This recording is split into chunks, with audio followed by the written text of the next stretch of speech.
La palabra del presidente Alberto Fernández. De quiebre en la economía mundial. Durante un año la economía mundial se paralizó. Y todos lo padecimos. Algunos lo padecieron más, otros lo padecieron menos. Nadie quedó a salvo. Absolutamente nadie. Y empezamos a recuperarnos al año siguiente. Algunos nos recuperamos más, otros se recuperaron menos. Pero todos empezamos un proceso de recuperación paulatina. Y cuando la recuperación paulatina empezaba a parecer que era sostenida, se desata una guerra en el hemisferio norte que tiene las consecuencias del tiempo que vivimos. ¿Saben qué ha cambiado desde que el Mercosur se fundó allá en el año 89, si no me equivoco? Lo que más cambió es que en aquellos días la globalización estaba en sus albores y uno no entendía muy bien la dimensión que esa globalización iba a tener. Pero hoy en día la globalización funciona plenamente y lo que ocurre en cualquier latitud del mundo repercute inexorablemente sobre todas las regiones del mundo. Y cuando alguien estornuda en Moscú, un argentino se resfría. He podido participar de la Cumbre de las Américas en estos últimos meses. En noviembre participé del G20 en Roma.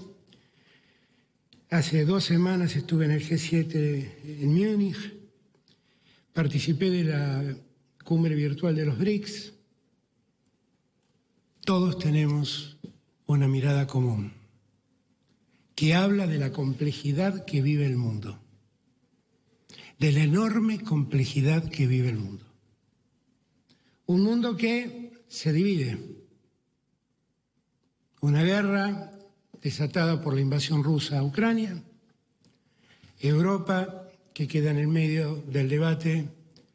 Estados Unidos desde la OTAN sosteniendo esa guerra como lo hace Rusia también.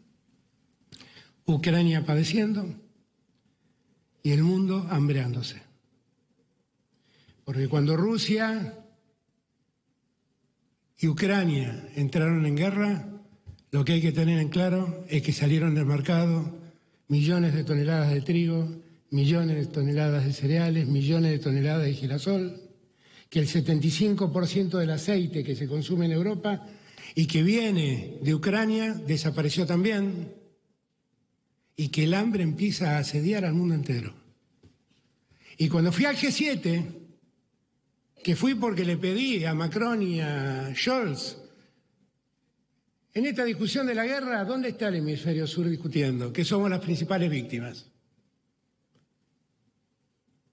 Y allí tuvieron la inteligencia y la generosidad, ¿por qué no decirlo?, de invitar al presidente de la Unión Africana, de invitar al presidente de India, al primer ministro de India, de invitar al presidente de Indonesia y de invitarme a mí como presidente de la CELAC.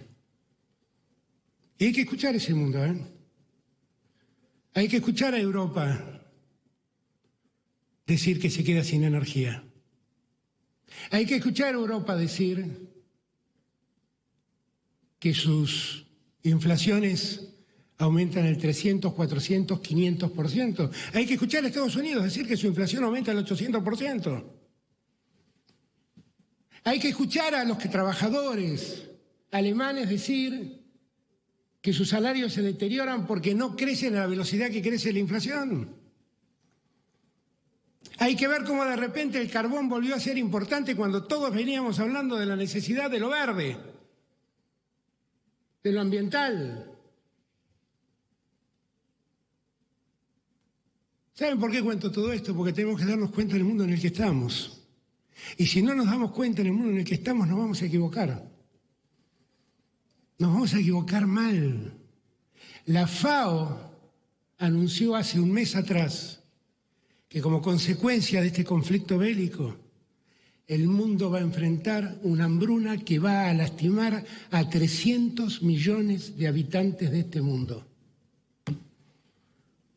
¿Dónde están esos 300 millones de habitantes de este mundo? En el hemisferio sur, en nuestro hemisferio. Vivimos en Latinoamérica, el continente más desigual del mundo. Frente a semejante realidad, ¿no tenemos que reaccionar de algún modo? ¿No tenemos que ver cómo nos protegemos? ¿No tenemos que ver cómo nos garantizamos que eso no nos ocurra? ¿No es ese el deber que nos cabe?